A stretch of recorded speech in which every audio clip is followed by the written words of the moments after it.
యేసు ప్రభువా, నీకు వందనములు, స్తోత్రములు. నీ కృపను బట్టి ఈ దినం ఉదయకాలం సజీవులమై జీవం గల దేవుని సన్నిధి చేరరావడానికై మీరు అనుగ్రహించిన భాగ్యమును బట్టి నీకు వందనములు, స్తోత్రములు. మహాదేవుడవు, దేవతలందరికీ మహత్యం కలిగినటువంటి గొప్ప దేవుడవు.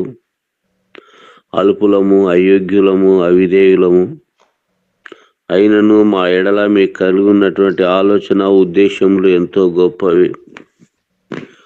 పాపులమైనప్పటికీ మా పాపమునకు రావాల్సిన శిక్ష మరణమై ఉండగా ఆ మరణమును నిరర్ధకం చేసి జీవమునకు మమ్మల్ని పాత్రలుగా చేసిన దేవానికి వందనములు, స్తోత్రములు.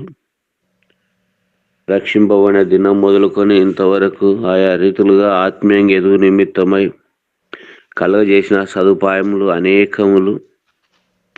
అయినప్పటికీ నీ సన్నిధిని అనుభవించకుండా నిమిత్తమై దుష్టుడైనటువంటి అపవాది పలు విధాలుగా అభ్యంతరములు, ఆటంకములు, శరీర బలహీనతలు తీసుకొని వచ్చి నీ సన్నిధిని అనుభవించకుండా చేసేవాడుగా ఉన్నప్పటికీ మీరు ఇస్తున్న అవకాశాలు బట్టి వందనములు. ఈ విధంగా మేమందరం కలిసి రావడానికై ఈ యొక్క సదుపాయం దయచేసిన దేవానికి వందనములు, స్తోత్రములు. ఈ సమయం ఆరంభించుకొనిచుండగా ఆరంభం నుంచి అంతవరకు నీ సన్నిధి, మీ ప్రత్యక్షత మాకు దయచేయమని వేడుకొంచున్నాం. దయగలిగిన తండ్రి యేసు ప్రభువా, పాట పాడేటువంటి సిస్టర్ని బట్టి వందనములు, స్తోత్రములు. వాక్యం చెప్తున్నటువంటి బ్రదర్ని బట్టి నీకు వందనములు, స్తోత్రములు. వాక్యం ద్వారా మేము నేర్చుకోవడానికి, నేర్చుకున్న ప్రకారం మా జీవితాలు మార్చుకోవడానికి సహాయం చేయమని వేడుకొంచున్నాం. దయా కనికలు మా దేవ, ప్రార్థన మనవుల కొరకు కూడా ప్రార్థన చేస్తుండగా మీ తగిన సమయమైన వాటిని మేము అనుభవించుటకు సహాయం చేయమని వేడుకొంచు. నీకే వందనాలు, స్తోత్రాలు సమర్పించుకొంచు. లేమికి భయపడే నిద్ర ఎందు ఆసక్తి విడిచిపెట్టడం సెలవిచ్చిన రీతిగా వాక్యం వింటున్నప్పటికీ కూడా నిద్ర భారంలోకి వెళ్ళిపోయేటువంటి వారంగా ఉన్నాం. మన్నించి అలాంటి వాటిని దూరం చేయమని వేడుకొంచు. నీకే వందనాలు, స్తోత్రాలు సమర్పించుకొంచు. యేసు ప్రభు నామమున ప్రార్థించి ఆరంభించుకొంచున్నాం తండ్రి. Amen. Amen. Amen. Praise God. దేవుని స్తోత్రములు. మరి సమయంలో ఒక పాట పాడుకుందాం.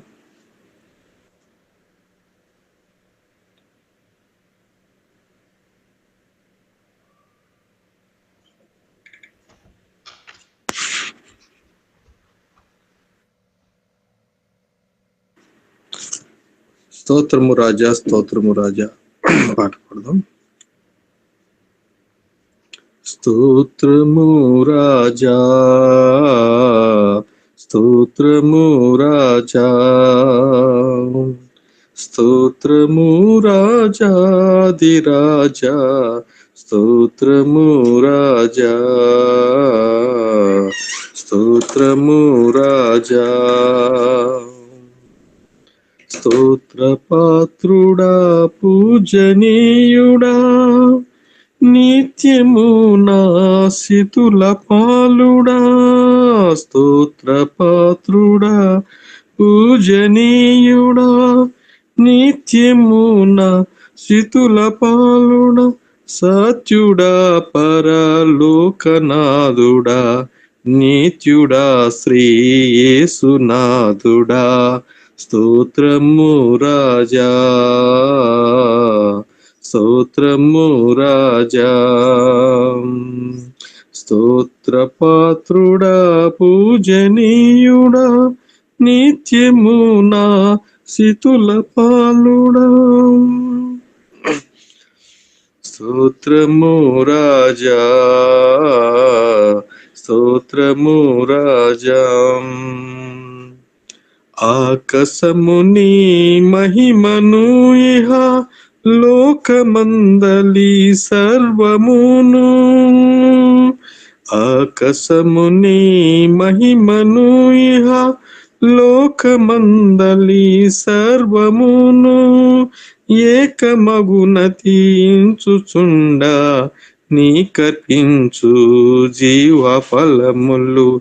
స్తోత్రము రాజా, స్తోత్రము రాజా, స్తోత్రము రాజా, స్తోత్రము రాజా.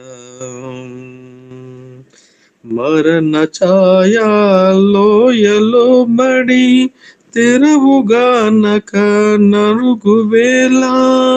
మరణ ఛాయ లోయలో బడి తెరవుగానక నరుగువేళ. పరమ కనికర కరము నన్ను సరిగా నడిపించు మాదు ప్రభువా. స్తోత్రము రాజా,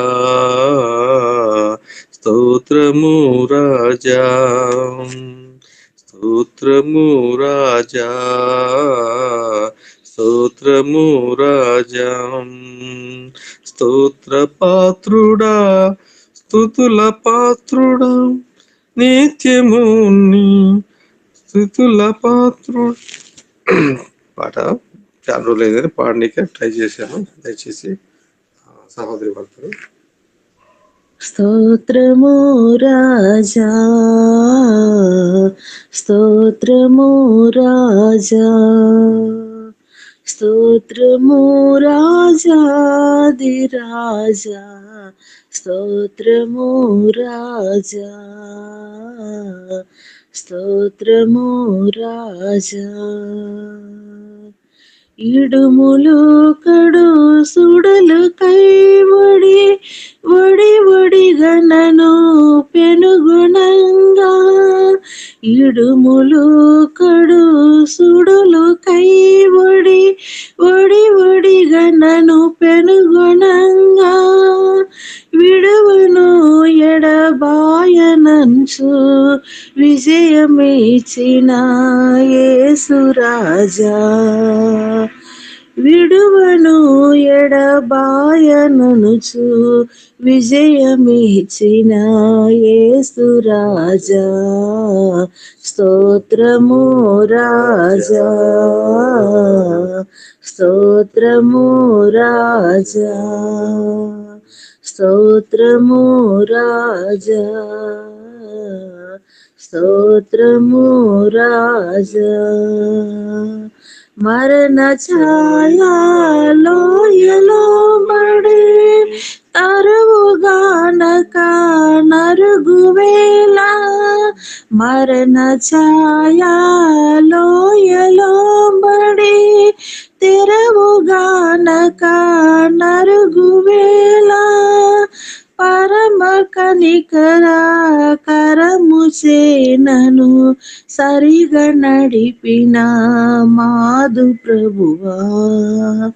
పరమ కనికర కరము నన్ను సరిగా నడిపిన మాదు ప్రభువా.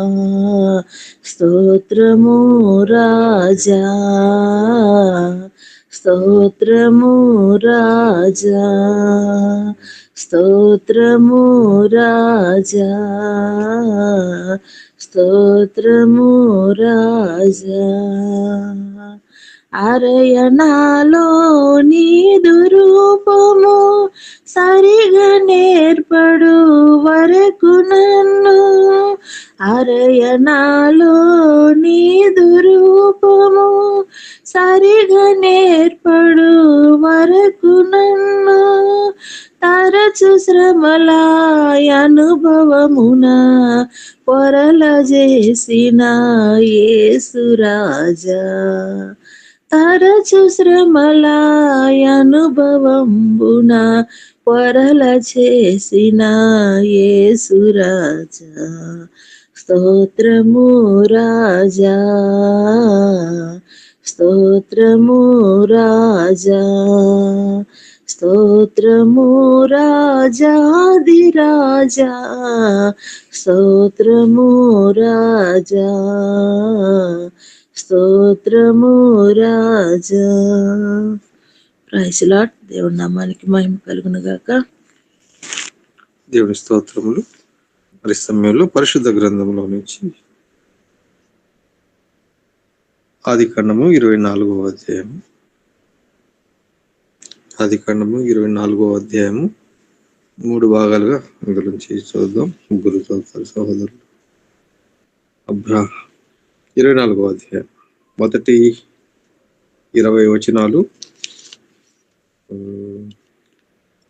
అన్న జోనాథన్ అన్న చదువుతారు. తర్వాత 21 నుంచి 40 వరకు ఫిలిప్ అన్న చదువుతారు. ఆ తర్వాత బ్రదర్ ఎన్నిసార్లు చదువుతారు మిగతా చివరిలో. సార్ వాక్యం చదువుకుందాం. అబ్రహాము బహుకాలము గడిచిన వృద్ధుడై ఉండెను. అన్ని విషయములలోనూ యెహోవా అబ్రహామును ఆశీర్వదించెను. అప్పుడు అబ్రహాము తనకు కలిగిన సమస్తమును ఏలుచుండిన తన ఇంటి పెద్దదాసునితో, నీ చెయ్యి నా తొడ క్రింద పెట్టుము. నేను ఎవరి మధ్య కాపురమున్నానో ఆ కనానీయుల కుమార్తెలలో ఒకదాన్ని నా కుమారునికి పెళ్లి చేయక, నా స్వదేశమందున నా బంధువుల యొద్దకు వెళ్ళి ఇస్సాకను నా కుమారునికి భార్యను తెచ్చినట్లు ఆకాశము యొక్క దేవుడును భూమి యొక్క దేవుడునైన యెహోవా తోడని నీ చేత ప్రమాణం చేయించేదనను. ఆ దాసుడు, ఈ దేశమునకు నా వెంట వచ్చుటకు ఒకవేళ ఆ స్త్రీ ఇష్టపడని ఎడల నీవు బయలుదేరి వచ్చిన ఆ దేశమునకు నేను నీ కుమారుని తీసుకొని పోవలెననా అని అడుగగా, అబ్రహాము అక్కడికి నా కుమారుని తీసుకొని పోకూడదు సుమి.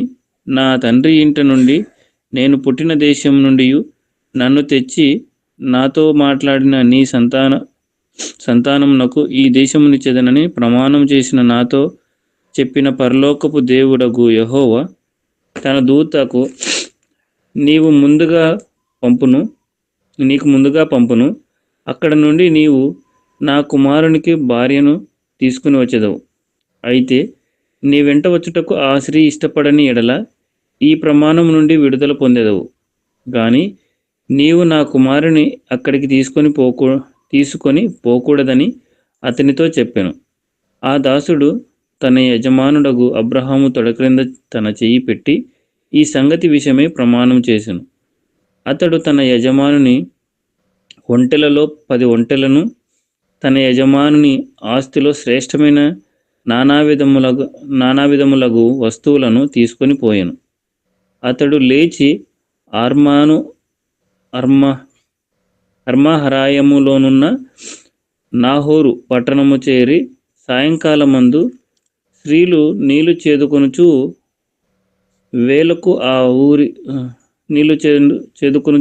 వేలకు ఆ ఊరి బయటనున్న నీళ్ల బావి యొద్ద తన ఒంటెలను మోకరింపజేసి ఇట్లనెను, నా యజమానుడగు అబ్రహాము దేవుడైన యెహోవా, నేను వచ్చిన కార్యమును త్వరలో సఫలం చేసి నా యజమానుడగు అబ్రహాము మీద అనుగ్రహము చూపుము, చిత్తగించుము.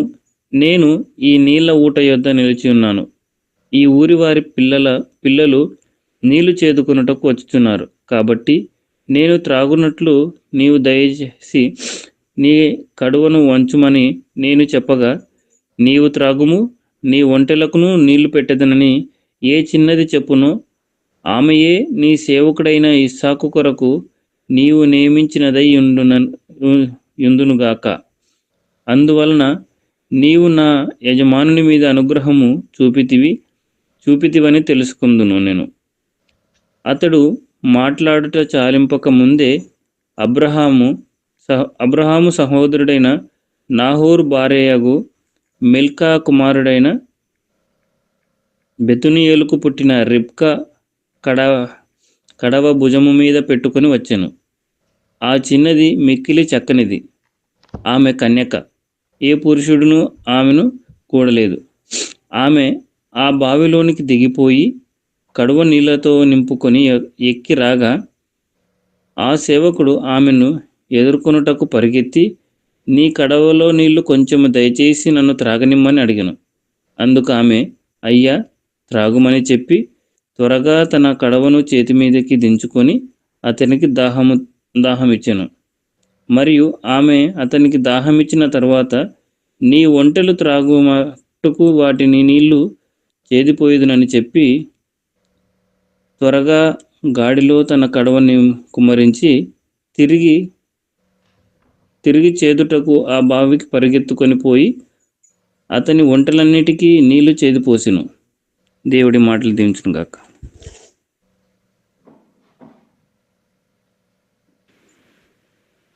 ఆ మనుషుడు ఆమెను తేరిచూచి తన ప్రయాణమును యెహోవా సఫలం చేసినో లేదో తెలుసుకోవాలని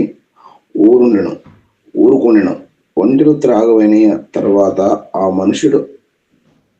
మనుషుడు అరతలను ఎత్తున గల బంగారపు ముక్కు కమ్మని ఆమె చేతులను 10 తులముల ఎత్తుగల 2 బంగారు కడియములను తీసి, నీవు ఎవరి కుమార్తెవు? దయచేసి నాతో చెప్పుము. నీ తండ్రి ఇంట మేము ఈ రాత్రి బస చేయుటకు స్థలమున్నదని అడిగాను. అందుకాయన నేను నాహోరుకు మిల్కాకునకు కుమారుడు బెతీరు కుమారునైనను మరి ఆమె యుద్ధ చాలా గడియు మేతయు రాత్రి బస చేయుటకు స్థలమును ఉన్నదనగా, ఆ మనుషుడు తన తల వంచి యెహోవాకు మొక్కి, అబ్రహామును నా యజమాని దేవుడిని యెహోవా స్తుతింపబడును గాక. ఆయన నా యజమానికి తన కృప తన సత్యమును చూపుటకు మానలేదు. నేను త్రోవలో ఉండగానే యెహోవా నా యజమాని బంధువుల ఇంటికి నన్ను నడిపించెను.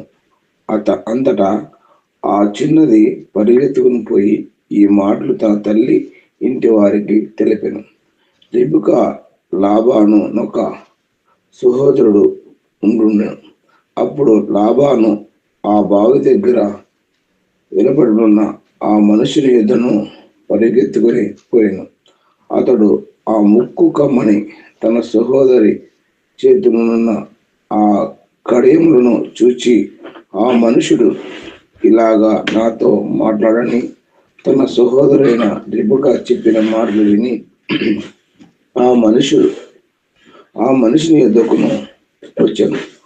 అతడు ఆ బావి యొద్ద ఒంటెల దగ్గర నిలిచి ఉండగా, లాబాను, యెహోవాల ఆశ్రయింపబడిన వాడా, లోపలికి రమ్ము. నీవు బయట నిలవలేలా?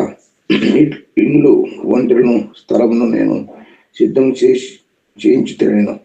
ఆ మనుషుడు ఇంటికి వచ్చినప్పుడు లాబాను ఒంటెలను గంతులు విప్పి, ఒంటెలకు గడ్డియు మేతయు కాళ్ళ కడుక్కొనుటకు అతనికి అతనితో కూడా ఉన్న వారికి నీళ్లు ఇచ్చి అతనికి భోజనం పెట్టించు. కానీ అతడు నేను వచ్చుచున్న చెప్పగా మునుపు భోజనము చేయనగా లాబాను చెప్పనేను. అంతటా అతడింట్లో నేను అబ్రహాము దాసును, యెహోవా నా యజమానుడు బహుగా ఆశీర్వదించును గనుక అతడు గొప్పవాడైన.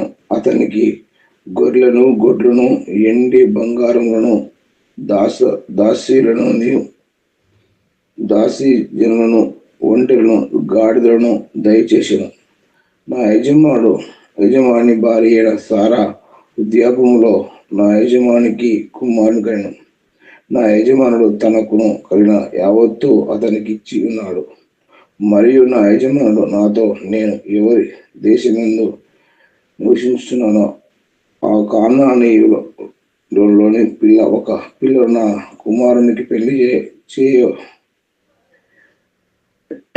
చేయవద్దని అతడే నా తండ్రి ఇంటికి నా వంశస్థుల దగ్గరికి వెళ్ళి నా కుమారుడికి పెళ్లి చేయటకు ఒక పిల్లను తీసుకుని రావాలని నా చేత ప్రయాణం చేయించెను. అప్పుడు నేను నా యజమానితోని, ఆ స్త్రీ నా వెంట రాదేమో అని చెప్పేందుకు అతడు, ఇవన్నీ సన్నిధిలో నేను జీవించిన ఆ యెహోవా నీతో కూడా తన దూతను పంపి నీ ప్రయాణం సఫలం చేయును. కనుక నీవు నా వంశంలోనే నా తండ్రి ఇంటి నుండి నా కుమారుని భార్యకు తీసుకుని వచ్చేదో దేవుడి పరిశుద్ధాకు దీవించిన గాక. ఆదికాండం 20:41 చదువుకుందామండి. నీవు నా వంశస్థుల చేతకు వెళ్ళితివా, ఈ ప్రమాణము విషయములో ఇక నీకు బాధ్యత ఉండదు. వారు ఆమెను ఈయన ఎడల కూడా ఈ ప్రమాణం విషయంలో నీకు బాధ్యత ఉండదని చెప్పాను. నేను నేడు ఆ బాబు ఎద్దుకు వచ్చి అబ్రహామును నా యజమానిని దేవుడు యెహోవా, నా ప్రయాణమును నీవు సఫలం చేసిన ఎడల నేను ఈ నీళ్ళ బావి యొద్ద నిలిచి ఉండగా నీళ్లు చేదుకొనుటకు వచ్చిన చిన్నదానితో నీవు దయచేసి నీ కడవలో నీళ్లు కొంచెము నన్ను త్రాగనిమ్మని చెప్పునప్పుడు నీవు త్రాగము, నీ ఒంటిలకును చేది పోయేదనని యువతి చెప్పును. ఆమెయే నా యజమాని కుమారునికి యెహోవా నియమించిన పిల్లయే ఉండును గాకని మనవి చేసుకుంటుని, నేను నా హృదయములు అట్లు అనుకున్నట్టు చాలింపక మునిపే రిబ్కా భుజం మీద తన కడవను పెట్టుకొని వచ్చి ఆ బావిలోనికి దిగిపోయి నీళ్లు చేదుకొని వచ్చాను. అప్పుడు నాకు దాహమిమ్మని నేను ఆమెను అడుగగా ఆమె త్వరగా తన కడవను దించి త్రాగుము, నీ ఒంటెలకును నీళ్లు పెట్టేదనని చెప్పాను. గనుక నేను త్రాగి తిని ఆమె ఒంటెలకును నీళ్లు పెట్టాను. అప్పుడు నీవు యువతి కుమార్తెవని అడిగినందుకు ఆమె మిల్కా నాహోరు నాకు కనిన కుమారుడు బెతేయేలు కుమార్తెనని చెప్పినప్పుడు నేను ఆమెకు ముక్కుకు కమ్మియును ఆమె చేతులకు కడియములను పెట్టి నా తల వంచి యెహోవాకు మ్రొక్కి అబ్రహామును నా యజమానుని దేవుడైన యెహోవాను స్తోత్రం చేసేతిని. ఏలయనగా ఆయన నా యజమానుని యొక్క సహోదరుని కుమార్తెను అతని కుమారునికి తీసుకున్నట్లు సరి అయిన మార్గమందు నన్ను నడిపించాను. కాబట్టి నా యజమానుని ఎడల మీరు దయను నమ్మకమును కనపరిచిన ఎడల అది అయినను నాకు తెలియజెప్పుము, లేని ఎడల అది అయినను తెలియజెప్పుడి. అప్పుడు నేనెట్లు పోవులను అటు పోయేదనగా లాబానును బెతూయేలును ఇది యెహోవా వలన కలిగిన కార్యము, మేమైతే అవునను కాని కాదను కాని చెప్పజాలము. ఇదిగో రిబ్కా నీ ఎదుటనున్నది, ఆమెను తీసుకొని పొమ్ము. యెహోవా సెలవిచ్చిన ప్రకారము ఈమె నీ యజమానుని కుమారునికి భార్య అగునుగాకని ఉత్తరమిచ్చిరి. అబ్రహాం సేవకుడు వారి మాటలు విని యెహోవాకు సాష్టాంగ నమస్కారం చేశాను. తర్వాత ఆ సేవకుడు వెండి నగలను బంగారు నగలను వస్త్రములను తీసి రిబ్కాకు ఇచ్చాను. మరియు అతడు ఆమె సహోదరునికి తల్లికిని విలువగల వస్తువులు ఇచ్చాను. అతడును అతనితో కూడనున్న మనుషులను అన్నపానములు పుచ్చుకొని అక్కడ ఆ రాత్రి అంతయు నుండిరి. ఉదయమున వారు లేచినప్పుడు అతడు నా యజమానుని యొద్దకు నన్ను పంపించుడని చెప్పగా ఆమె సహోదరుడును ఆమె తల్లియు ఈ చిన్నవాణి 10 దినములైనను మా యొద్ద ఉండనిమ్ము, ఆ తర్వాత ఆమె వెళ్ళవచ్చుననిరి. అప్పుడు అతడు యెహోవా నా ప్రయాణమును సఫలం చేసిన గనుక నాకు తడువు కానియక నన్ను పంపించేడి, నా యజమానుని యొద్దకు వెళ్ళేదనని చెప్పినప్పుడు వారు ఆ చిన్న దానిని పిలిచి ఆమె ఏమనో తెలుసుకుందామని చెప్పుకొని రిబ్కాని పిలిచి ఈ మనుషునితో కూడా వెళ్ళేదవా అని ఆమెను అడిగినప్పుడు వెళ్ళేదనెను. కాబట్టి వారు తమ సహోదరి అయిన రిబ్కాను ఆమె దాదిని అబ్రహాము సేవకుని అతనితో వచ్చిన మనుషులను సాగనంపినప్పుడు వారి రిబ్కాతో, మా సహోదరి నీవు వేలకు తల్లిపోవదు గాక, నీ సంతతి వారు తమ పగవారి గవినిని స్వాధీనపరుచుకుందరు గాక అని ఆమెను దీవింపగా రిబ్కాయు ఆమె పనికత్తెలను లేచి ఒంటెలనెక్కి ఆ మనిషిని వెంబడి వెళ్ళిరి. అట్లు ఆ సేవకుడు రిబ్కాను తోడుకొని పోయాను. ఇస్సాకు బెయర్ల హైరోయ్ మార్గమున వచ్చి దక్షిణ దేశమందు కాపురముండెను.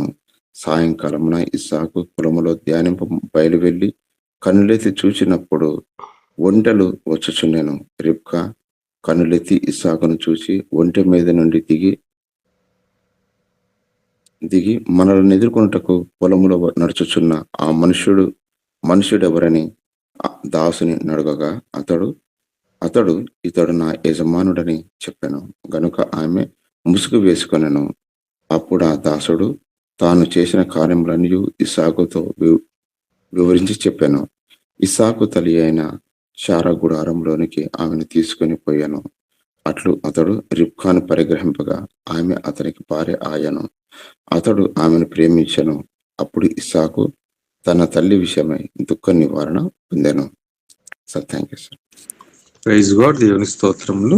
మరి ఈ సమయంలో వాక్యం నిమిత్తమై ప్రార్థన చేద్దాం. దైవజనులు మన మధ్యలో ఉన్నారు. వాక్యం నిమిత్తమై డేవిడ్ బ్రదర్ ప్రార్థన చేస్తారు.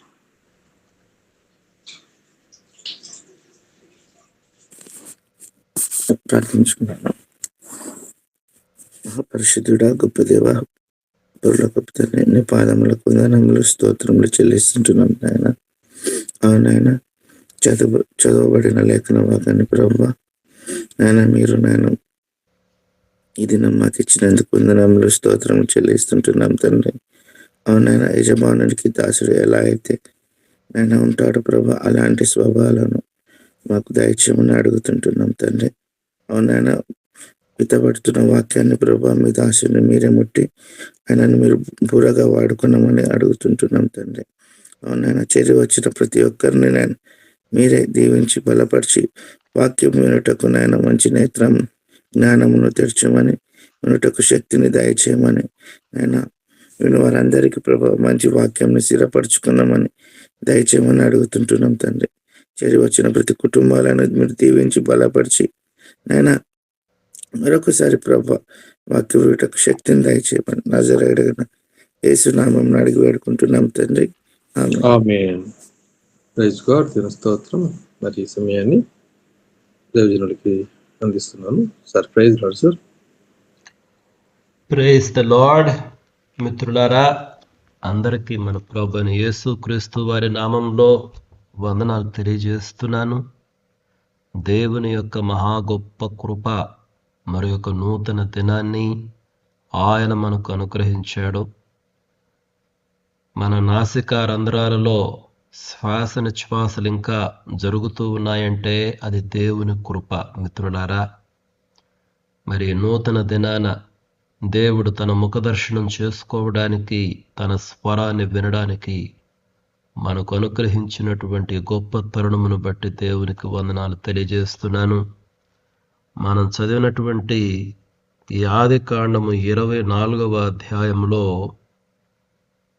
47వ వచనము ఒకసారి చూస్తే, అప్పుడు నేను నీవు ఎవరి కుమార్తెవని అడిగినందుకు ఆమె మిల్కా నాహోరునకు కనిన కుమారుడకు బెతూయేలు కుమార్తెనని చెప్పినప్పుడు, నేనామె ముక్కుకు కమ్మియును ఆమె చేతులకు కడియములను పెట్టి. ముక్కుకు కమ్మి, మన సైడ్ మామూలుగా ముక్కు పొడుకులు అంటాం చూడండి, ఆ టైప్ అనమాట. ముక్కుకు కమ్మి అయితే ఇక్కడ ఆమె చేతులకు కడియములను పెట్టి అంటే గాజులు అనమాట. బంగారం, అది బహుశా బంగారం. ఎందుకంటే మనము క్రిందకు వచ్చి చూసామనుకోండి 53వ వచనంలో, తరువాత ఆ సేవకుడు వెండి నగలను బంగారు నగలను వస్త్రములను తీసి రిబ్కాకు ఇచ్చెను. మరియు అతడు ఆమె సహోదరుని తల్లికి విలువ గల వస్తువులు ఇచ్చెను. వెండి నగలు, బంగారు నగలు. రీసెంట్గా మేము నెల్లూరులో ఒక పెళ్ళికి వెళ్ళాము. ఆ పెళ్ళికి వెళ్ళినప్పుడు చాలా మంచిగా జరిగింది. పెళ్ళి మాత్రం చాలా సిస్టమేటిక్గా జరిగింది. అసలు అన్నీ చాలా బాగా జరిగాయి. కాకపోతే మేము అక్కడ గమనించిన వాటిల్లో వాళ్ళు ఆ ప్రాంతంలో అంటే ఆ చర్చి వాళ్ళు ఎవ్వరూ నగలే పెట్టుకోలేదు. ఇంక్లూడింగ్ పెళ్లి కూతురును కూడా పెట్టుకోనివ్వలేదు. పెళ్లి కూతురు మా అమ్మాయే, అయితే పెళ్లి కూతురును కూడా పెట్టుకోనివ్వలేదు. ముక్కుకు పొడుగు కానీ, గాజులు కానీ, మెడలు దండలు కానీ ఎవ్వరికి లేవు. అక్కడున్న వాళ్ళందరూ అట్లనే వచ్చారు. కానీ వాళ్ళందరూ వేసుకున్న కోట్లు మాత్రము అసలు ముఖానికి, పెదాలకు లిప్స్టిక్లు కానీ, చీరలు చాలా చాలా ఖరీదైనవి.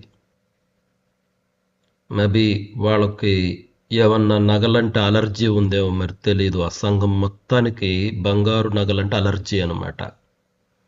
అందరూ కోట్లు, ₹1,000 ఖరీదైన కోట్లు, ₹1,000 ఖరీదైన బట్టలు బాగా అలంకరించుకొని బాగా వచ్చినారు. మీకు అర్థమైందనుకుంటా నేనేం చెప్తున్నానో.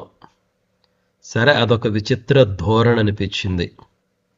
డబ్బులు బంగారుకి మనం బంగారం వేసుకోకూడదని ఒక ప్రిన్సిపల్ ఉంటుంది, కానీ మిగిలిన వాటిలో విస్తారంగా ఖర్చు పెట్టవచ్చు మనం. అది వాళ్ళ అండర్స్టాండింగ్ అనమాట. ఫైన్. కానీ ఎందుకో ఇది చూసినప్పుడు నాకు అది గుర్తుకొచ్చింది. కానీ నేనేం చెప్పాలనుకుంటున్నానంటే, ఒకసారి మీకా ప్రవక్త అయినటువంటి మీకా రాసినటువంటి గ్రంథం చూడండి. మీకా రాసినటువంటి గ్రంథము 4వ అధ్యాయములో ఈ రకంగా ఉంది. అంత్యదినములలో యెహోవా మందిర పర్వతముల శిఖరమున స్థిరపరచబడి కొండల కంటే ఎత్తుగా ఎత్తబడగా ప్రవాహము వచ్చినట్టు జనులు దానిలోనికి వత్తురు. కాబట్టి ఆ కాలమున అన్యజనులు అనేకులు వచ్చి సియోనులో నుండి ధర్మశాస్త్రమును, యెరూషలేములో నుండి యెహోవా వాక్కును బయలువెళ్ళును. యాకోబు దేవుని మందిరమునకు, యెహోవా పర్వతమునకు మనము వెళ్ళుదము రండి. ఆయన తన మార్గముల విషయమై మనకు బోధించును. మనము ఆయన త్రోవలలో నడుచుకొందుము అని చెప్పుకొందురు. ఆయన మధ్యవర్తి అయి అనేక జనములకు న్యాయము తీర్చును. దూరమున నివసించు బలము గల అన్యజనులకు తీర్పు తీర్చును. వారు తమ ఖడ్గములను నాగటి నక్కులుగాను, తమ ఈటెలను మచ్చు కత్తులుగాను సాగగొట్టుదురు. జనము మీదికి జనము ఖడ్గము ఎత్తకయుండును. యుద్ధము చేయు నేర్చుకొనుట జనులు ఇక మానివేతురు. ఎవరి భయము లేకుండా ప్రతి వాడును తన ద్రాక్ష చెట్టు క్రిందను, తన అంజూరపు చెట్టు క్రిందను కూర్చుండును. సైన్యములకు అధిపతియగు యెహోవా మాట ఇచ్చి ఉన్నాడు. సకల జనములు తమ తమ దేవతల నామము స్మరించుచు నడుచుకొందురు. మనమైతే మన దేవుడైన యెహోవా నామమును ఎల్లప్పుడూ స్మరించుకొందుము. మిత్రులారా, చూడండి, ఇక్కడ నేను ఈ ఉదయకాలాన్ని మీతో పంచుకోవాలి అని తలంచినటువంటి వాక్య భాగము, వారు తమ ఖడ్గములను నాగటి నక్కులుగాను, తమ ఈటెలను మచ్చు కత్తులుగాను సాగగొట్టుదురు. జనము మీదికి జనము ఖడ్గము ఎత్తకయుండును. యుద్ధము చేయుట నేర్చుకొనుట జనులు ఇక మానివేతురు. ఇందాక చదివినటువంటి వాక్యములు ఆదికాండంలో ముక్కుకు కమ్మీలు, బంగారపు కడియాలు అంటే నాకు గుర్తుకు వచ్చిన సందర్భం ఏంటంటే, ఆఫ్రికా దేశంలో ఆఫ్రికా ఖండంలో ఇథియోపియా అనేటువంటి ఒక దేశం ఉంది. ఈ దేశము అంతర్యుద్ధంతో అట్టుడికిపోయినటువంటి దేశం. అంటే అక్కడ విస్తారమైనటువంటి వార్స్ జరిగాయి.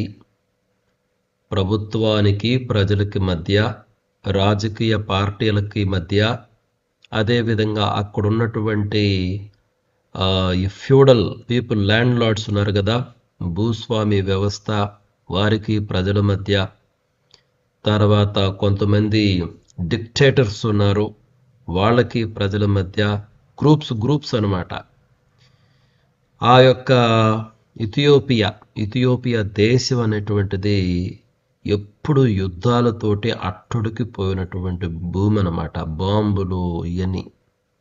అందుకని ఇథియోపియాలో ఎక్కడ పడితే అక్కడ ఈ బుల్లెట్లు, కాల్చిన బుల్లెట్లు, కార్ట్రిడ్జ్లు, ఈ బాంబుకు సంబంధించిన షెల్స్, ఆ పరికరాలు, ఎందుకంటే పేలుంటాయి కదా, పేలినాక మిగిలినటువంటి వ్యర్థాలు అన్నీ అక్కడే ఉంటాయి కదా, అవి విస్తారంగా దొరుకుతాయి. పిల్లలు ఒక్కొక్కసారి ఆటలు ఆడుకుంటారంట ఆ బుల్లెట్లతోటి, అంటే కాల్చివేయగా అక్కడ పడినటువంటి బుల్లెట్లతోటి, బాంబు షెల్స్ తోటి ఆటలు ఆడుకుంటూ ఉంటారు.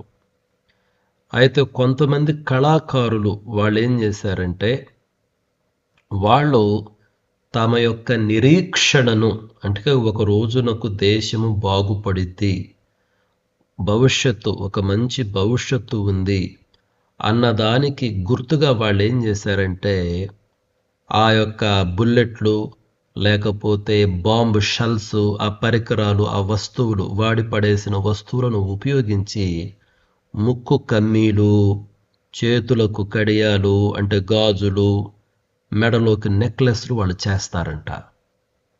చాలా అందంగా చేస్తారంట, చాలా సింపుల్ డిజైన్స్. అయితే వాటిని స్త్రీలు అలంకరించుకునే వస్తువులుగా చేసి వాటిని వేసుకుంటారంట. విదేశాలకు ఎక్స్పోర్ట్ కూడా చేస్తారు. ఎంత అద్భుతం కదా! అంటే వ్యర్థముల నుండి వైభవాన్ని సృష్టిస్తున్నారు. నిజమే, మా దేశం అట్టుడికి పోయింది. నిజమే, రక్తసిక్తమైంది.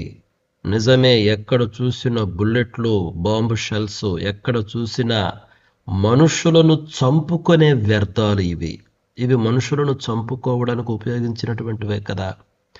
అయితే ఒక దినం రాబోతున్నది, మాకు కూడా ఒక భవిష్యత్తు ఉంది అని చెప్పి ఆ యొక్క మనుషులను చంపుకునే ఆ పరికరాల నుండి అలంకరణ వస్తువులుగా మారుస్తున్నారు. అందుకే నాకు ఆదికాండం 24వ అధ్యాయములో అక్కడ ముక్కు పుడక, బంగారు కడియాలు వెంటనే నేను యాక్చువల్గా సిద్ధపడినటువంటి దాన్ని కూడా అవి గుర్తుకొచ్చాయి బాగా. కాబట్టి మిత్రులారా, చూడండి, ఆ ఇథియోపియా, ఆ దేశంలో ఆ కళాకారుల యొక్క హృదయం చూడండి. వ్యర్థముల నుండి వైభవాన్ని సృష్టించవచ్చు, మాకొక నిరీక్షణ ఉన్నది అని వాళ్ళు ప్రకటిస్తున్నారు.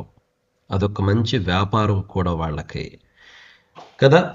కాబట్టి మిత్రులారా, అయితే ఇక్కడ మనము మీకా గ్రంథంలో చదివినప్పుడు అదే నిరీక్షణ ఈ 4వ అధ్యాయములో మనకు ఉంది మిత్రులారా. ఏముంది? మీరు 4వ అధ్యాయం 3వ వచనం అనుకుంటా, ప్రత్యేకంగా వారు ఖడ్గములను నాగటి నొక్కులుగాను తమ ఈటలను మచ్చు కత్తులుగాను సాగగొట్టుదురు, జనము మీదికి జనము ఖడ్గము ఎత్తక ఉండును. ఇక్కడ ఏమున్నాయి మిత్రులారు, మీరు గమనించారా? ఆయుధాలు. ఖడ్గం అనేది దేనికి ఉపయోగిస్తారు? ఖడ్గం అనేది చంపటానికే కదా, చంపటానికి ఉపయోగించే పరికరం. అయితే ఆ ఖడ్గాన్ని ఏమవుతుందంట? ఆ ఖడ్గము నాగటి నక్కులు. ఎందుకు నాగటి నక్కులు ఉపయోగించేది? పోషణ, భూమిని దున్నటానికి. ఆహారము ఎందుకు? బతకడానికి, తిని బ్రతకడానికి కదా. అంటే చంపడానికి ఉపయోగించే ఒక పరికరమును బ్రతకడానికి ఉపయోగించే, మనుషులకు జీవమును ఇచ్చే పరికరముగా మార్చబడుతుంది. ఎంత అద్భుతం కదా. ఆ తర్వాత మీరు చూస్తే తమ ఈటలను మచ్చుకత్తులుగాను సాగగొట్టుదురు. ఈటలు ఎందుకు? ఈట విసిరి గుండెల్లో గుణపాలు గుచ్చి చంపాలి శత్రువులను. ఈటలు కూడా చంపడానికి ఉపయోగించేవే. మచ్చు కత్తులు అంటే దానికి ఇంకొక అర్థం కొడవలి అని కూడా అనొచ్చు. కొడవలు ఎందుకు ఉపయోగిస్తారు? పంటను కోయటానికి, అది కూడా బ్రతకడానికి. చూసారా? అంటే జనాలు చంపుకోవడానికి ఉపయోగించినటువంటి ఆ పరికరములను ఇప్పుడు పోషణకు, జీవమునకు, జీవించుటకు, ఆహారమునకు ఆధారమైనటువంటి పరికరాలుగా మారుస్తున్నారు అన్నటువంటిది ఇక్కడ మనం చూడొచ్చు. ఇక్కడ ఈ వచనం ఎలా ఉందంటే దాని అర్థం ఏంటి? అది దేవుని చిత్తం, అది దేవుని ప్రణాళిక, అది దేవుని హృదయం. కాబట్టి దేవుని హృదయం ఏంటి? జీవాన్ని ఇవ్వడం అన్నటువంటిది దేవుని హృదయం. మనుషులు బ్రతకాలి అన్నటువంటిది దేవుని చిత్తం. మనుషులు ఒకరినొకరు చంపుకోకూడదు అన్నటువంటిది దేవుని ఏర్పాటు. మిత్రులారా, ఇదే విషయాన్ని అంటే ఇంకొకటి అక్కడ కింద మీరు చూస్తే, నేను అది కూడా టచ్ చేస్తే బాగుంటుంది. చూడండి, జనము మీదకి జనము ఖడ్గము ఎత్తకయుండును, యుద్ధము చేయ నేర్చుకొనుట జనులు ఇక మానివేతురు. మీరు ఇప్పుడు ఏ దేశాన్నైనా చూడండి, స్టార్టింగ్లో ఆ బడ్జెట్ రిలీజ్ చేస్తారు కదా, ఆ బడ్జెట్లో ఎక్కువ భాగం, బడ్జెట్ అంటే దేనికి ఎంత, వ్యవసాయానికి ఎన్ని డబ్బులు, ప్రాజెక్టులకు ఎన్ని డబ్బులు, విద్యకు ఎన్ని డబ్బులు, ఆరోగ్యానికి ఎన్ని కోట్లు, అట్లనే ఆ యుద్ధానికి సంబంధించిన పరికరాలకు వీటన్నిటికీ ఎంత. మీరు ఏ దేశం యొక్క బడ్జెట్ చూసినా సాధారణంగా యుద్ధాయుధాలను డెవలప్ చేసుకోవడానికి, యుద్ధ రంగానికి సంబంధించినటువంటి విద్యలను డెవలప్ చేసుకోవడానికి ఎక్కువ డబ్బులు కేటాయిస్తారు. అంటే విస్తారమైన డబ్బు యుద్ధ కళలకు ప్రతి ప్రభుత్వం కూడా కేటాయిస్తుంది. ఎందుకు ఆ యుద్ధ కళలు? భద్రత అని అంటాము. అది ఏ రకమైన భద్రత? భయముతో కూడిన భద్రత. ఆ భద్రత ఎందుకు? శత్రువును చంపటానికి. కానీ దేవుని రాజ్యము వస్తుంది, ఆ రాజ్యములో ఇక యుద్ధ విద్యను నేర్పించే కేంద్రాలు ఉండవు. ఎంత అద్భుతం! ప్రతి ఒక్కడు కూడా వాడి అంజూరపు చెట్టు కింద కూర్చొని ఉంటాడు, వాడి ద్రాక్ష చెట్టు కింద కూర్చొని సంతోషంగా ఉంటారు. మిత్రులారా, ఇది బైబిల్లో there are many places where these things are written. మనం కొన్ని వచనాలు చూద్దాం. చూడండి మిత్రులైన, బైబిల్ గ్రంథంలో కొన్ని రెఫరెన్సెస్ మీ దృష్టికి తీసుకొస్తాను. మొట్టమొదటి చూడండి, యెషయా గ్రంథానికి రండి ఒక్కసారి. యెషయా గ్రంథము 2వ అధ్యాయము 4వ వచనము. ఆయన మధ్యవర్తి అయి అన్యజనులకు న్యాయము తీర్చును, అనేక జనములకు తీర్పు తీర్చును. వారు తమ ఖడ్గములను నాగటి నక్కులుగాను, తమ ఈటలను మచ్చు కత్తులుగాను సాగగొట్టుదురు. జనము మీదికి జనము ఖడ్గమెత్తకయు, యుద్ధము చే నేర్చుకున్నట్టుగా మానివేయుదురు. చూసారా? ఆల్మోస్ట్ ద సేమ్ వర్డ్సే కదా. వాస్తవంగా మీకా ప్రవక్త కూడా యెషయా ప్రవక్త కాలములోనే జీవించినటువంటి వాడు. యూదా దేశమునకు ప్రవక్త అన్నమాట. అదే పీరియడ్ ఆఫ్ టైం, కాంటెంపొరరీస్ అంటారు ఇంగ్లీష్లో, సమకాలికులు అన్నమాట. కాబట్టి యెషయా ప్రవక్త కూడా దేవుడు మధ్యవర్తి అయినప్పుడు ఏమవుతాయంట? వ్యర్థాలు వైభవానికి ఉపయోగించబడతాయి. చంపుకోవడానికి ఉపయోగించబడినటువంటివి ఇప్పుడు జీవమునకు ఉపయోగపడే ఆయుధాలుగా మారిపోతాయి. అదేవిధంగా మిత్రులారా, మీరు కీర్తనల గ్రంథమునకు రండి. కీర్తనల గ్రంథములో 46వ కీర్తన, 46వ కీర్తనలో 9వ వచనం చూడండి. ఆయనే భూదిగంతముల వరకు యుద్ధములు మాన్పువాడు, విల్లు విరుచువాడు, బల్లెమును తెగనరుకువాడును ఆయనే, యుద్ధ రథములను అగ్నిలో కాల్చివేయువాడు ఆయనే. చూడండి, యుద్ధ రథాలను కాల్చేస్తాడంట. అమ్మో, మామూలుగా వదిలేయటం కాదు, కాల్చి పడేస్తాడంట. ఆయన యుద్ధములు మానుపాడు, విల్లు విరుచువాడు, బల్లెమును తెగనరుకువాడు. ఆంధ్ర క్రైస్తవ కీర్తనలో ఒక పాట ఉంటుందండి, దాంట్లో ఈ వచనాలు, అది దేవుడే నాకు ఆశ్రయంబు అనే పాట, అద్భుతమైన పాట. అభయం అభయం అభయం, ఎప్పుడు ఆనందం ఆనందం ఆనందం, ఒక దేవుడే నాకు ఆశ్రయం. అద్భుతమైన పాట అండి. విజయరాజ్ సార్ గారు ఎప్పుడైనా నాకు అవకాశం ఇస్తే ఉదయాన్నే ఆ పాట పాడతాను. భయపడిన వేళలో ఆ పాట అద్భుతమైనటువంటి పాట అండి. కాబట్టి చూడండి, ఓరకుండుడి, నేనే దేవుడు నన్ను తెలుసుకొనుడి. నేనే దేవుడు నన్ను తెలుసుకోండి. అంటే ఆ మాటల అర్థం ఏంటి? తెలుసుకోండి, నా హృదయం ఏంటో తెలుసుకోండి, నా చిత్తం ఏంటో తెలుసుకోండి. ఊరక చంపుకోవటాలు, మారణ ఆయుధాలు అభివృద్ధి చేసుకోవటాలు, ఇది కాదు నా చిత్తము. అమ్మో, ఎంత అద్భుతమైనటువంటి కీర్తన కదా. అదేవిధంగా మీరు హోషేయ గ్రంథం ఎవరైనా చదువుతారా? కొంచెం సహకరిస్తారు. హోషేయ గ్రంథం, దానియేలు గ్రంథం తర్వాత ఉంటుంది. 2వ అధ్యాయము 18వ వచనం చూస్తారా? హోషేయ గ్రంథంలో 2వ అధ్యాయము 18వ వచనము ఏమనుందంటే, ఆ దినమున నేను నా జనుల పక్షముగా భూజంతువులతోనూ ఆకాశ పక్షులతోనూ నేలను ప్రాకు జంతువులతోనూ నిబంధన చేయుదును. విల్లును ఖడ్గమును యుద్ధమును దేశములో ఉండకుండా మాన్పించి వారిని నిర్భయముగా నివసింపజేయుదును. చూడండి, విల్లును ఖడ్గమును యుద్ధమును దేశములో ఉంచకుండా మాన్పించి.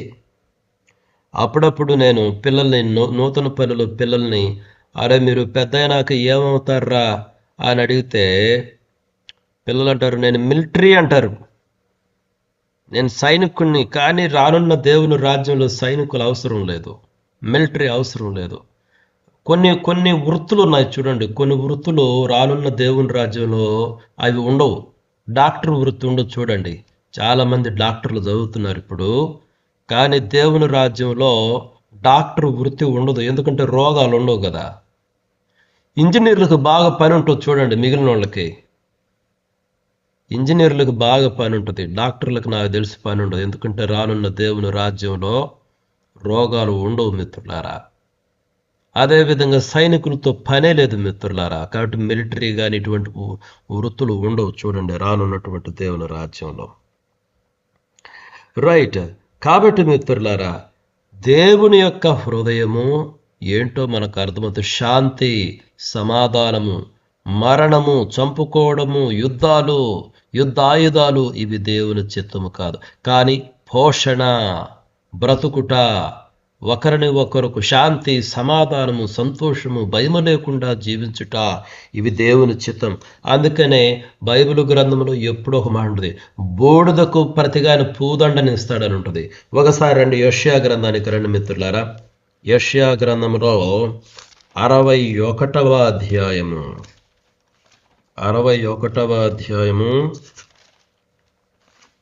3వ వచనం అనుకుంటా చూడండి. 3వ వచనము, సియోనులో దుఃఖించు వారికి ఉల్లాస వస్త్రములు ధరింపజేయుటకు బూడిదకు ప్రతిగా పూదండను, దుఃఖమునకు ప్రతిగా ఆనంద తైలమును, భారభరితమైన ఆత్మకు ప్రతిగా స్తుతి వస్త్రమును వారికి చుట్టుకు ఆయన నన్ను పంపి ఉన్నాడు. నన్ను పంపినంటే ఎవరిని? యేసయ్యని. మరి మన జీవితాల్లో ఈ పూదండ ఉన్నదా? ఈ ఆనంద తైలం ఉన్నదా? ఈ స్తుతి వస్త్రము ఉన్నదా? మనం ఆలోచన చేసుకోవాలి. యెహోవా తను మహిమపరుచుకున్నట్లు నీతియను మస్తకి వృక్షములనియు యెహోవా నాటిన చెట్లనియు వారికి పేరు పెట్టబడిన. అబ్బో, ఎవరు ధనరాజు? ఎవరు ధనరాజు? యెహోవా నాటిన చెట్టు. ఇక్కడ ఉన్నటువంటి వాళ్ళు ఫిలిప్ గారు ఎవరు? బెన్ను గారు ఎవరు? విజయరాజ్ సార్ ఎవరు? ఒక్కొక్కరు అట్లా చెప్పుకొని, నేను యెహోవా నాటిన చెట్టుని. నాటింది ఎవరు? యెహోవా. నేను అదే ఈ సంవత్సరం ప్రారంభంలోనే ఒకటి చెప్పాను, గుర్తుందా? కీర్తనల గ్రంథం 1వ అధ్యాయంలో ఒక విషయాన్ని నేను హైలైట్ చేశాను. ఏం హైలైట్ చేశాను? ఇప్పుడు కీర్తనల గ్రంథం 1వ కీర్తనలో ఒక మాట ఉంటుంది, అది చదివి మీకు చెప్తాను చూడండి. నేను ఈ సంవత్సరం ప్రారంభంలోనే చెప్పాను. అది ఏమనుంది? 2వ వచనంలో, యెహోవా ధర్మశాస్త్రమునందు ఆనందించుచు దివారాత్రము ధ్యానించువాడు ధన్యుడు. అతడు నీటి కాలువలో యోరను నాటబడినదై ఆకువాడగ తన కాలమందు ఫలమిచ్చు చెట్టు వలె ఉండను. అతడు చేనుదంతి సఫలమగును. ఈ 3వ వచనంలో ఏమనుంది? అతడు నీటి కాలువలో యోర నాటబడినదై. మన ఎంతసేపటికి నీటి కాలువల గురించి ఆలోచన చేస్తామే కానీ అక్కడ నాటబడినదన్న పదం ఉంది. అసలు ఎవరు నాటింది? నాటినటువంటి వ్యక్తి ఎవరు అన్నటువంటిది ఆలోచన చేయం. కానీ ఇక్కడ ఉందో చూడండి, యెహోవా నాటిన చెట్లు. అబ్బా, ఎవరు ధనరాజు అని అసలు కర్నూలు ఊరే తెలియదు నాకు. ఈ కర్నూలు, ఈ ప్రాంతం, నా లైఫ్లో కర్నూలు అన్న పేరు 1-2 సార్లు ఉచ్చరించి ఉంటాను 30 సంవత్సరాల వరకు. అట్లాంటిది ఈరోజు కర్నూలులో సెటిల్ అయి ఉన్నా. యెహోవా నాటిన చెట్లు. మీరు మిత్రులారా, ఈ కాలాల్లో మనం బ్రతుకుతున్నామంటే అది దేవుని ఏర్పాటు, దేవుడు నిర్ణయించాడు. ఈ ప్రాంతంలో బ్రతుకుతున్నామంటే అది దేవుని ఏర్పాటు. మనం ఒక సహవాసంగా ఏర్పడ్డామంటే అది దేవుని ఏర్పాటు. కలిసి సేవ చేస్తున్నామంటే దేవుని ఏర్పాటు. యెహోవా నాటిన చెట్లు. నేను నాటుకోలేదు మిత్రులు. నన్ను నాటుకోమంటే నేను అమెరికా పోయి ఉండేవాడిని. మిమ్మల్ని మీరు నాటుకోమంటే మీరు ఇంకొక ప్రాంతాల్లో ఉండేవాళ్ళు. ఎప్పుడు అంతే కదా, సాఫ్ట్వేర్ ఇంజనీర్లు వాళ్ళంతా అమెరికాలో ఉండాలనుకుంటారు కదా. నేను అంతే. కానీ మొదటి నుంచి నేను ఆంధ్రప్రదేశ్లో గ్రామాల్లో సేవ చేయాలనుకునేవాడిని. అమెరికా పోవాలని ఎప్పుడు అనుకోలేదులేండి. నేను గ్రామాల్లో పరిచయం చేయాలని ఎప్పుడు ఆశపడేవాడిని. కాబట్టి ఒక పాయింట్ ఏంటంటే ఇక్కడ యెహోవా నాటిన చెట్టు. నువ్వు ఏ కాలంలో నువ్వు బ్రతుకుతున్న, ఇది 2026 సంవత్సరం, ఈ కాలంలో మనం బ్రతకాలి అని దేవుడు నిర్ణయించాడు. ఈ ప్రాంతంలో మనం బ్రతకాలి అని దేవుడు నిర్ణయించాడు. ఈ కాలంలో ఈ ప్రాంతంలో ఉన్న ప్రజలకు మనం సేవ చేయాలి అని దేవుడు నిర్ణయించాడు. అదేవిధంగా ఇప్పుడు ఫెలోషిప్లు మీరు వేరు వేరు ప్రాంతాల్లో ఉన్నారు. ఆ ప్రాంతాల్లో ఈ కాలాలలో ఎందుకు దేవుడు మిమ్మల్ని అక్కడ నాటాడు? ఇతరులకు ఫలాలు ఇవ్వడానికి, ప్రజలకు సేవ చేయడానికి. యెహోవా నాటినటువంటి చెట్లు మిత్రులారా, చాలా వచనాలు ఉన్నాయి. మనం కానీ కొరింథీయులకు రాసిన 2వ పత్రిక 5వ అధ్యాయం చూస్తే, ఎవరైనా కానీ క్రీస్తునందుంటే ఏందంటే వాళ్ళు నూతన సృష్టి, పాతవి గతించను, సమస్తము నూతనం ఆయన. మనం నూతన సృష్టిని. అదే కదా ఈ నూతన సృష్టి. కాబట్టి మిత్రులు, నేను త్వరగా ముగిస్తున్నాను. ఆఖరిగా ఒక వచనం చదివి ముగిస్తాను, సమయం దాటిపోయింది. ఎఫెసీయులకు రాసిన పత్రికలో చాలా పవర్ఫుల్ వర్స్ ఒకటి ఉంటుంది. ఎఫెసీయులకు రాసిన పత్రిక 2వ అధ్యాయంలో 10వ వచనం, అద్భుతమైనటువంటి వచనం మిత్రులారా. ఎఫెసీయులకు రాసినటువంటి పత్రిక 2వ అధ్యాయం 10వ వచనంలో, మరి వాటి యందు మనము నడుచుకొనవలనని దేవుడు ముందుగా సిద్ధపరిచిన సత్క్రియలు చేయుటకై మనము క్రీస్తు యేసునందు సృష్టింపబడిన వారమై ఆయన చేసిన పని అయి ఉన్నాము. ఆయన చేసిన పని, యాక్చువల్గా ఇది ఆయన చేసిన పని అని ట్రాన్స్లేట్ చేస్తారు, కానీ ఇంకా పర్ఫెక్ట్గా చేస్తే ఆయన చేతి పని అయి ఉన్నామని రాయాలి. ఎందుకంటే ఉదాహరణకు ఇప్పుడు మీకు పౌడర్ టిన్లు ఇవన్నీ ఎట్లా వస్తాయి? మిషన్లు తయారు చేస్తాయి, మనుషులు కాదు. కంపెనీలో పెద్ద పెద్ద మిషన్స్ ఉంటాయి. వాటికి మెటీరియల్ ఇస్తే అవి టప పౌడర్ టిన్లు అవన్నీ చేస్తాయి. కానీ కుండలు అట్ట కాదు. కుండలు ఒక కుమ్మరి చేత్తో చేయాలి, మిషన్లు పనికిరావు. ఇక్కడ ఉంది ఏంటంటే మనం ఆయన చేతి పని వంట, ఆయన చేత్తో చేశాడు. అంతేగాని మిషన్లు వేస్తే బయటకు వచ్చి పడలా. పౌడర్ టిన్లు ఒక రోజుకి 10,000 వచ్చి పడతాయి, మిషన్లు అట్లా చేస్తాయి. కానీ చేతి పని అలాగా, చేతి పని స్లోగా చేయాలి. ప్రతి ఆ యొక్క చేసే ఆ వ్యక్తి దాన్ని వంచాలి, ఆ రేకుని కానీ ఏదైనా. మనము దేవుని చేతి పని అంట. నూతనంగా సృష్టించబడ్డామంటే ఎందుకు?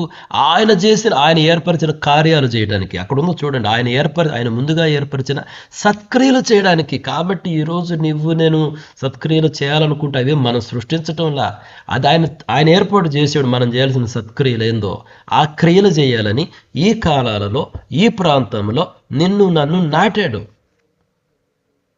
కాబట్టి మిత్రులారా, సమయం అయిపోయింది కాబట్టి ముగిస్తున్నాను. మనం ఎక్కడ ప్రారంభించాం? అక్కడ ఆవిడెవరు? రిబ్కానా. ఆవిడ ముక్కుకి కమ్మీలు, చేతు కడియాలు ధరించుకున్నట్టు, ఇథియోపియాలో మారణాయుధముల నుండి ముక్కు కమ్మీలు, బంగారపు కడియాలు నెక్లెస్లు చేసినట్టు, వ్యర్థాల నుండి వైభవాన్ని సృష్టించినట్టు మిత్రులారా, కత్తులను, ఖడ్గములను నాగటి నక్కులుగాను, ఈటలను మచ్చు కత్తులుగాను మార్చినట్లు, మారణాయుధములను జీవమునకు ఉపయోగపడే పరికరాలుగా మార్చినట్టు, మన యెషయా గ్రంథం 61వ అధ్యాయంలో చదివినట్టు, బూడిదకు ప్రతిగా పూదండని ఇచ్చినట్టు, దుఃఖమునకు ప్రతిగా ఉల్లాస వస్త్రముని ఇచ్చినట్టు, స్తుతి వస్త్రముని ఇచ్చినట్టు, నీలో నాలో ఉన్నటువంటి బలహీనతలను దేవుడు బలముగా మార్చును. ఒకప్పుడు నీలో కోపము ఉన్నదా, ద్వేషము ఉన్నదా, దుఃఖము ఉన్నదా? ఏముంది? కానీ దేవుడు వాటిని మార్చాలనుకుంటున్నాడు. నిన్ను చంపుతాయి కదా అవి మారణాయుధాలే కదా. ద్వేషము మారణ ఆయుధమే, దుఃఖము మారణ ఆయుధమే, డిప్రెషన్ మారణ ఆయుధమే, ఒంటరితనం మారణ ఆయుధమే, అబద్ధాలు సహోదరులకు మధ్య. అదే కదా ఈ సంవత్సరం ప్రారంభంలో ఒక మంచి నిబంధన మీరందరూ పాటిస్తున్నారనుకుంటున్నాను. ఇద్దరు వ్యక్తి ఏంటి, మనం ఒక నిబంధన చేశాం, నిబంధన మేరవద్దు. ఏంటి ఆ నిబంధన? ఆ నిబంధన జీవమునకు ఉపయోగపడే నిబంధన, అది మరణమునకు ఉపయోగపడేది కాదు. మారణ ఆయుధములను అరికట్టే నిబంధన ఆ నిబంధన. ఇద్దరు సహోదరులు చేరుకున్నప్పుడు మూడో వ్యక్తి గురించి నెగటివ్ మాట్లాడొద్దు. అసలు నిబంధన కట్టుబడి ఉన్న జీవం అది జీవం. మరలా చెప్తున్నాను చూడండి, అదే ఈ వాక్యాలు. వ్యర్థాల నుండి వైభవం వచ్చినట్టు సహోదరు గురించి మాట్లాడుకుంటే పాజిటివ్ మాట్లాడు, మంచి మాట్లాడు. బంధువులు, నీ బంధువులైనా సరే, ఇద్దరు బంధువులు కూరుకుంటే మూడో బంధువు గురించి చెడు మాట్లాడకూడదు. ఇద్దరు నీకు ఆఫీసులోనైనా, నీ ఉద్యోగంలో, నీ ఇంట్లోనైనా ఇద్దరు వ్యక్తులు కూడుకుంటే మూడో వ్యక్తి గురించి చెడు మాట్లాడొద్దు. అది మరణం, అది వ్యర్థం. నిన్ను నన్ను దేవుడు ఎందుకు సృష్టించాడో తెలుసా? ఆ వ్యర్థాల నుంచి విముక్తి పొందాలని, ఆ మరణం నుంచి విముక్తి పొందాలని. యెహోవా నాటబడినటువంటి చెట్టు యెహోవా నాటబడిన చెట్టు ఏం చేస్తుంది? చెడు మాట్లాడిద్దా? ఇప్పుడు మా ఇంట్లో ఒకసారి మునక్కాయ చెట్టు ఉంది, చాలా మునక్కాయలు ఇచ్చింది. కాకపోతే మునక్కాయ చెట్టుకు అంతా పురుగులండి, గొంగళ పురుగులు. అమ్మో, మన పకీరన్న ఈళ్లే కాల్చింది. పులి తోలులాగా మునగ చెట్టు అంతా గొంగళ పురుగులేనండి. చెట్టును కొట్టడం సాధ్యం కాక తగలబెట్టినారు.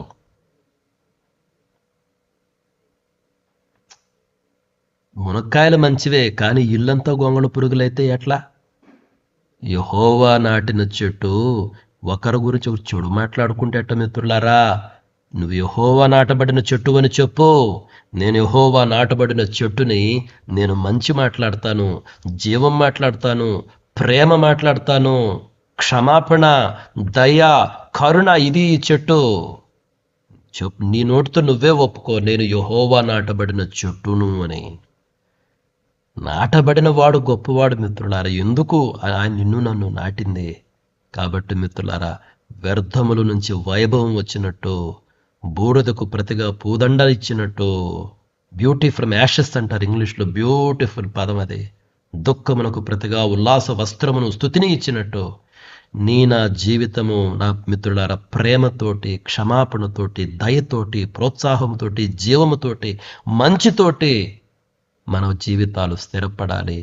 దేవుడట్టి కృపను మనలో ప్రతి ఒక్కరికి అనుగ్రహించాలని కోరుకుంటూ ముగిస్తున్నాను. May God bless each one of you. Thank you.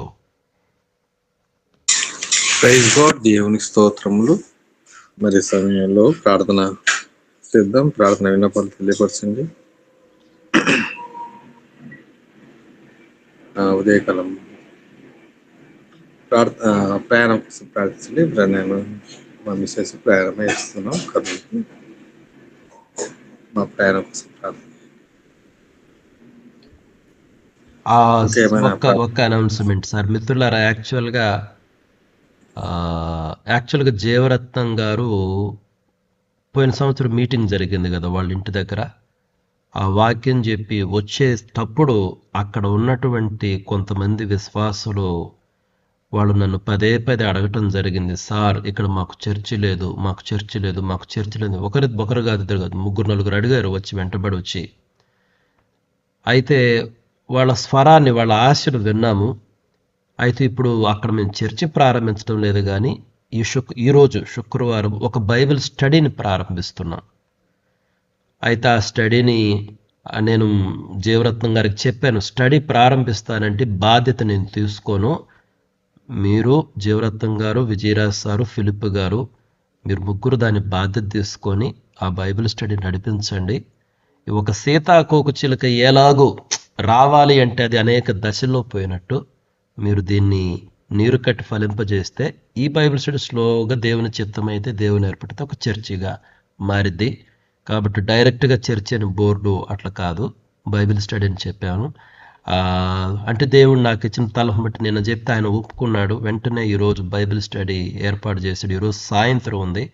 కాబట్టి దేవుని ఏర్పాటులో అక్కడ ఉన్నటువంటి ప్రజల ఆశ మేరకు స్వరం అట్నుంచే వచ్చింది, మనం ప్రతిపాదించలేదు, అట్నుంచే వచ్చింది. కాబట్టి ఈరోజు అక్కడ ఒక బైబిల్ స్టడీ ఏర్పాటు చేస్తున్నాం. అయితే ఇది ప్రతి వారం ఇక్కడ కొనసాగాలి, ప్రతి వారం వాళ్ళు జరుపుకోవాలి. నేను అప్పుడప్పుడు దర్శిస్తాను. అయితే నేను జీవరత్నం గారికి ముందు చెప్పినట్లు విజయరాజ్ సారు, ఫిలిప్ గారు, జీవరత్నం గారు, మీరు ముగ్గురు దీన్ని నీరు కట్టుకోండి, ఇది ఫలిస్తుంది అని నేను చెప్పాను. కాబట్టి మీ ప్రార్థనలో జ్ఞాపకం చేసుకోండి. ఒకవేళ రాగలిగిన వారు, నేను యాక్చువల్గా జీవరత్నం గారికి చెప్పాను, ఎవరిని ఇన్వైట్ చేయొద్దని నేనే చెప్పాను. అంటే ఎవరిని అంటే నా ఉద్దేశం ఏంటంటే డప్పులు కొట్టొద్దు, చేసేది సైలెంట్గా చేయండి. అయితే మన సహవాసులో కొంతమంది ఉంటారు నమ్మకంగా రావాలనుకునేవాళ్ళు, అటువంటి వాళ్ళు వస్తే సంతోషమే. నా ఉద్దేశం, ఆ మాట చెప్పడం ఉద్దేశం ఏంటంటే ఊరకు డప్పులు కొట్టొద్దు, ఒక పని చేస్తే సైలెంట్గా చాప కింద నీరులాగా చేయమని చెప్పాను. మీ ప్రార్థనలో జ్ఞాపకం చేసుకోండి. రావాలని ఆశ ఉన్నటువంటి వాళ్ళు తప్పకుండా రండి. ఇది ఒక గొప్ప ప్రారంభం కూడా కావచ్చు ఆ ప్రాంతంలో. Thank you sir. ప్రార్థన చేద్దాం. ఈ విషయం ఒకటి మన ప్రార్థనలు నడిపించడానికి సమయంలో జనార్దన్ గారు ప్రార్థన చేస్తారు.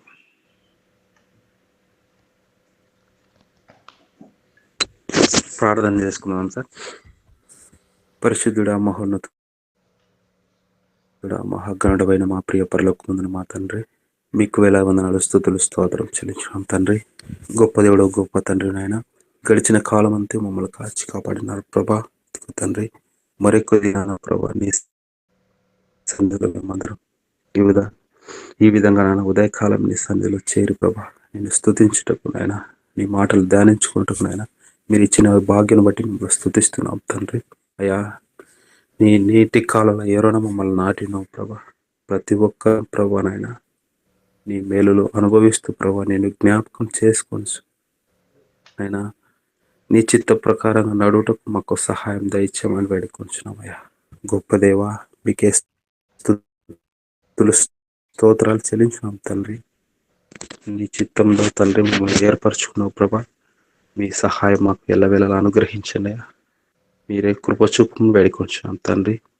నైనా ఈ సమయంలో నూతనపల్లి పిల్లల సహవాసం బట్టి జ్ఞాపకం చేసుకున్నాయా, మీరు సహాయం దయచేయమని వేడుకొంచున్నాం తండ్రి.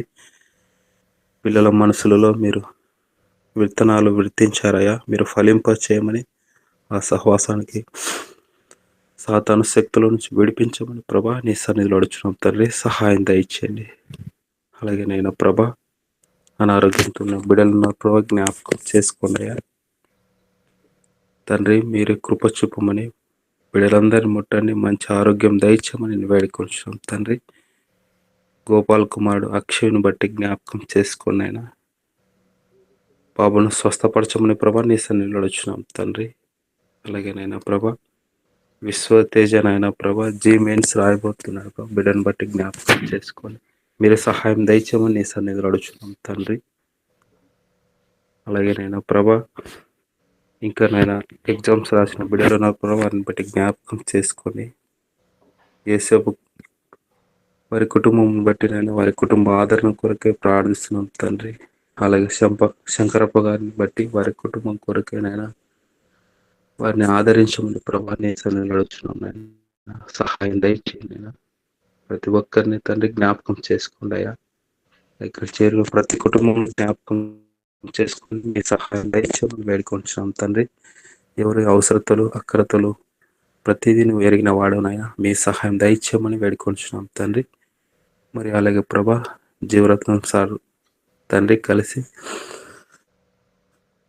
బైబిల్ స్టడీ ఏర్పరచాలని ఉండక ప్రభా మీ చిత్తంలో ఈ దినం నుంచి ప్రారంభిస్తున్నారు ప్రభా. సహాయం దయచేయమని నీ సన్నిధిలో అడుగుచున్నాం తండ్రి.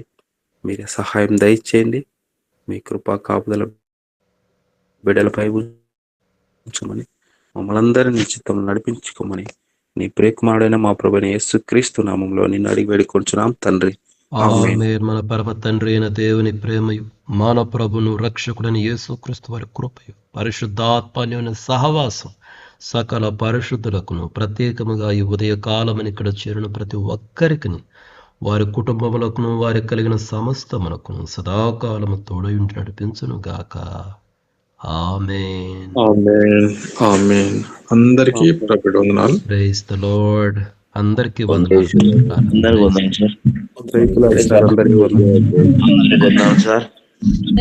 సార్.